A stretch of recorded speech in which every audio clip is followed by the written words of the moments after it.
আগৰুড কিমান টকা মাল আছে ইয়াত? ইয়াত 20,000 টকা আছে। এইটো কাটি কাটি আৰু ওলাব ন? কাটি কাটি সৰু হ'ব। এই ভিতৰৰ পৰা ক'লা ক'লা ওলাব। কোলা ওলাব। ইয়াত আৰু কোলা হ'ব। এই এনেকা পোকৰ নিচিনা ধৰে ভিতৰত পোকৰ নিচিনা ধৰে।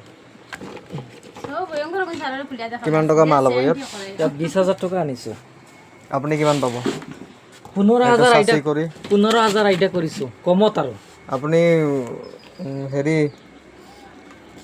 এইকেইটা নিজে কৰি আছে নে মানুহ লগাইছে? নাই নিজে কৰি আছে। এটা গোন্ধ ন, ইয়াৰ পৰাতো পাৰফিউম বনাই।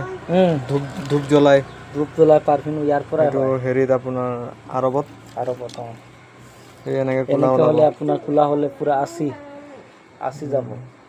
মানে 15,000 টকা থাকিব লাভ। কম ধৰিছোঁ আৰু। না মালটো ধেৰ আছে, বহুত আছে মালটো ক'ৰ পৰা আনিছে? শিৱসাগৰ। ডাইৰেক্ট গছ কিনিছে নেকি? নাই সিহঁতে তাত বাগ টাগ বনাই ৰাখে এনেকে বনাই ৰাখে। কিছুমানেতো গছ কিনি লৈ আহে, গছ কিনি তাৰপৰা কাটি কাটি তাৰ পৰা গছৰ মানে আমাৰ আইডিয়াটো নাথাকে, সিহঁতৰ আইডিয়াটো বেছি হয়। গছত দিলে দিয়ে আৰু নিলেও নিছে গছ। আপুনি আনিছে কিমান টকা মাল আনিছে টোটেল? 20,000। 20,000। এতিয়া ধৰি লওক আপুনি মাল ওলাই যদি 15,000 থাকিব লাগে, 35-40,000 টকা বেচিব লাগিব। 1 পোৱামান মাল ওলাব লাগিব।